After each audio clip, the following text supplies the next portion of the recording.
ایک نیک اور مالدار شخص نے اپنا قصہ لکھا ہے کہ ایک دن میرا دل بہت بے چین ہوا۔ ہر چند کوشش کی کہ دل باہر جائے، پریشانی کا بوجھ اترے اور بے چینی کم ہو، مگر وہ بڑھتی ہی گئی۔ بالآخر تنگ آ کر میں باہر نکل گیا اور بے مقصد ادھر ادھر گھومنے لگا۔ اسی دوران ایک مسجد کے پاس سے گزرا تو دیکھا کہ دروازہ کھولا ہوا تھا۔ اگرچہ فرض نمازوں میں سے کسی نماز کا وقت نہیں تھا، مگر میں بے ساختہ مسجد میں داخل ہو گیا کہ وضو کر کے 2-4 رکعت نماز ادا کرتا ہوں، ممکن ہے دل کو راحت ملے۔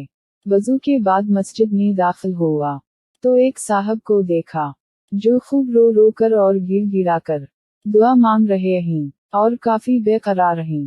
جب غور سے ان کی دعا سنی تو وہ اللہ کے سامنے اپنا قرض اتارنے کی فریاد کر رہے ہیں۔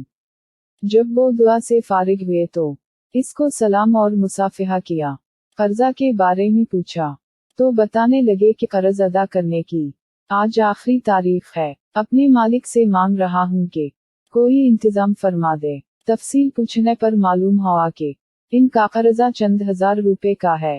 وہ روپے میں نے اپنی جیب سے نکال کر ان کو دے دیے۔ اس پر ان کی آنکھوں سے آنسو چھلک پڑے اور عین اسی وقت میرے دل کی بے چینی اچانک سکون میں تبدیل ہو گئی۔ میں نے اپنا وزٹنگ کارڈ نکال کر ان کو پیش کیا کہ آئندہ جب ضرورت ہو مجھے فون کر لینا، یہ میرا پتہ ہے اور یہ میرا فون نمبر ہے۔ انہوں نے بغیر دیکھے کارڈ واپس کر دیا اور فرمایا، نہیں جناب، مجھے اس کی ضرورت نہیں، میرے پاس ان کا پتہ موجود ہے جنہوں نے آج آپ کو بھیجا ہے۔ میں کسی اور کا پتہ جیب میں رکھ کر ان کو ناراض نہیں کر سکتا۔